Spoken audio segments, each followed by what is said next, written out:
Have you ever roleplayed before? Chances are, if you're like me, you have, and you probably looked for quite a while trying to find the ideal roleplay spot or venue. It has a bad reputation, and that's not totally undeserved. There's quite a few people that have stumbled into some VR chat lobby in The fuck is this, dude? back alley somewhere where it's more, we'll say, sinful than fun. Did you just take him out of your mouth? It was in my belly. But it has a lot of depth if you find the right place for it, and it's also where D&D has its roots. So let's talk about what I perceive as 3 great options, then we'll talk about what I'm doing to surpass all of them, or trying to, anyway. If you haven't heard of Space Station 14 before, you're not alone. A absolutely massive bomb that just...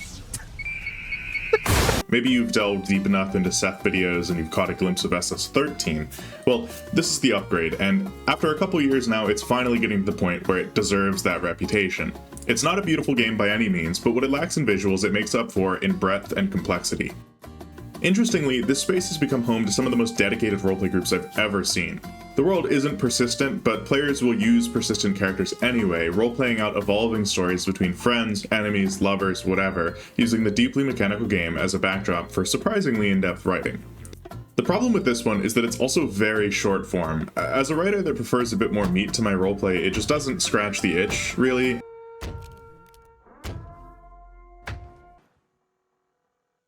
And that's compounded with the fact that it's dominated by, we'll use that sin word again, which makes it difficult to participate in if you're not looking for that, which I am not.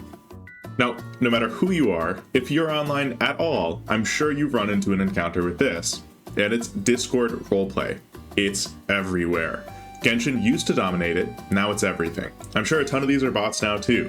It's the space that used to consist predominantly of forum roleplay, but now that that medium is dying, Discord's taken up the reins. For me, personally, it just doesn't match up. Like I said, I want some meat and depth to my writing, which Discord does give me, but I also enjoy having a backdrop, and having to write out every little detail like day and night, or weather, or battles, it just lacks a certain something. This isn't to say anything about the overprevalence of sinful roleplay here either, which beats out even SS14.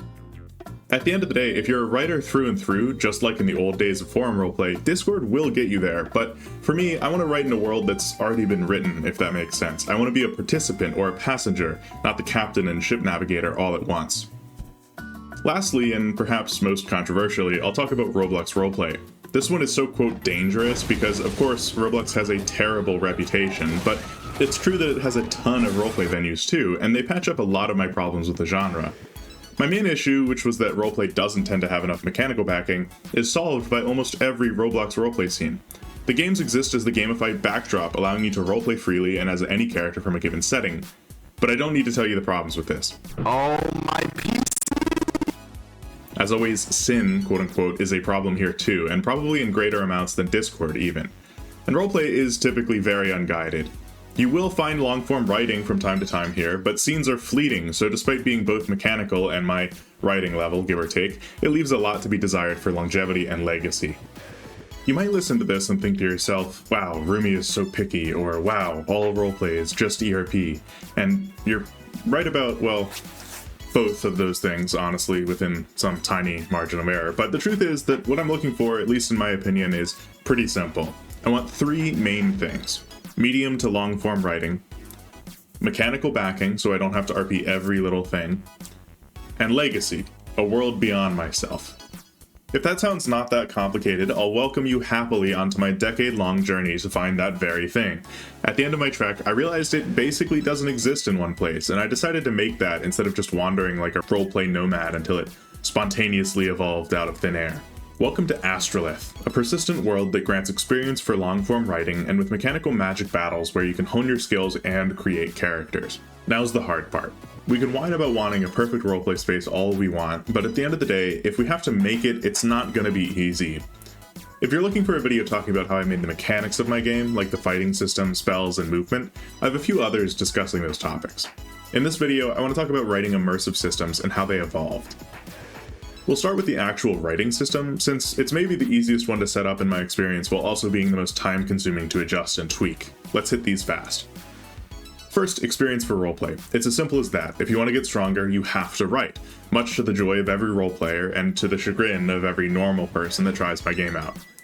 Write more and you get more experience, up to a limit, so we keep scenes at a regular pace and don't tire your poor fingers out writing walls all day. Easy. So now we tweak that once, twice, 10,000 more times, until it's a satisfying amount of experience per character. Then we set up levels.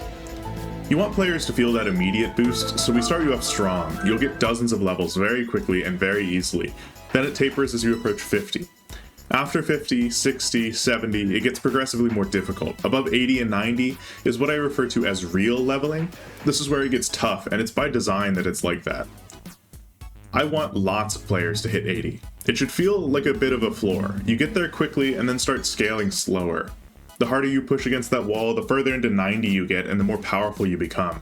Levels don't cap after 100, they just get harder and harder, exponentially so. So if you're an outstandingly persistent writer, you can become as godly as you want to.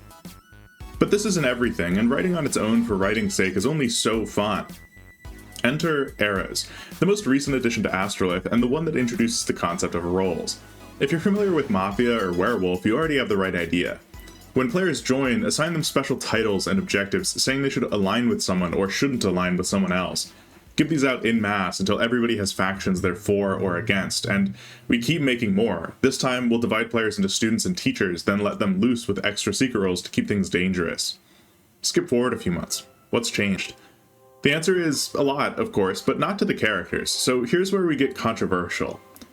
We do want to keep a rotating cast to keep the feeling of time moving, but we don't want to kick people off their OCs all the time. Death is real, but it happens in bursts and not reliably. So Eras has one cornerstone that sets it apart: time skips. Every era is divided into 4 chunks, 3 month-long main acts, and then one break that can last a month or 2. After that, another era starts, this time 30 years in the future. This means your character, who was once a teenager academy student just learning sorcery, can evolve into a master sorcerer in the next era who's wreaking havoc on entirely different lands. The setting shifts each time and keeps some benefits for each race. Elves live forever, so they'll never age out, but they can't take as many items with them, and don't have the concept of special heirlooms either. All of this might sound complicated, and that's because you're getting a view behind the curtain, before the game is launched. If it sounds unproven and scary, let's launch the game and see how it works in practice from a player's perspective. Okay, so you don't believe that the system can work out in a simple way. Maybe you do and you're just wanting to see it in action, so let me show you how it's going and show you what it looks like in practice so you can hop in and try it out yourself. This is my character, Gideon, and I'll expose some secrets about him so you guys can get in on the ground floor, so to speak. He's not particularly special. In fact, he's a neat freak and has a lot of problems with cleanliness and blood, but he's also an academy student, so let's attend some classes. The first one we'll be attending is Intro to Medica, which of course is meant to teach us about medical skills. I pick up the medical opener since I feel like my character, despite covering his eyes the entire time to avoid vomiting, would have at least learned that much from the experience. We head back when class dismisses. In fact, Gideon leaves a little early because he does need to go vomit, of course. On the way out, he passes by the library, within which he overhears a conversation that, well, involves roles, and would be a bit of a spoiler for the people involved if I mentioned it, so we'll go ahead and blur that out, but trust that it was not a conversation he was meant to overhear, and it's not one he'll be admitting to hearing anytime soon. Let's fast forward a little. A big part of Astralith is customization, so in between scenes I try to spruce my character up or make him look like a better approximation of my playby. You know, the image you use to show your character's appearance. I have nothing on some of the people in the community, though, who've managed picture-perfect Genshin characters or anything else you can imagine.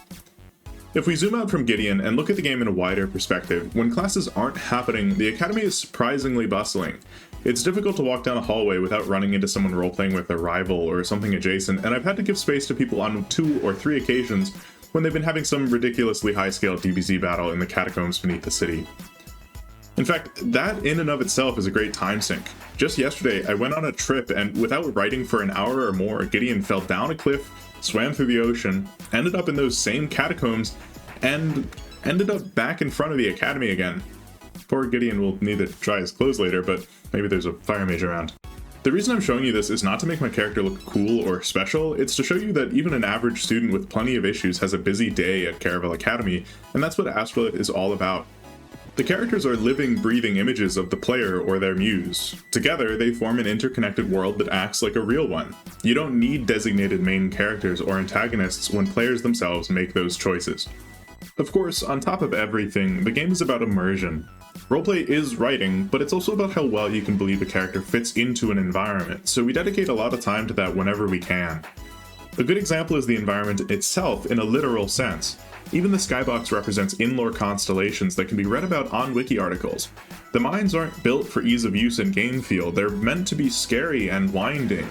The dusk fens, for as flat and open as they are, feel massive and intimidating, and just the fact that demons can lurk there makes them feel ominous. Injuries are another great example. They aren't just something you roleplay happening to your character.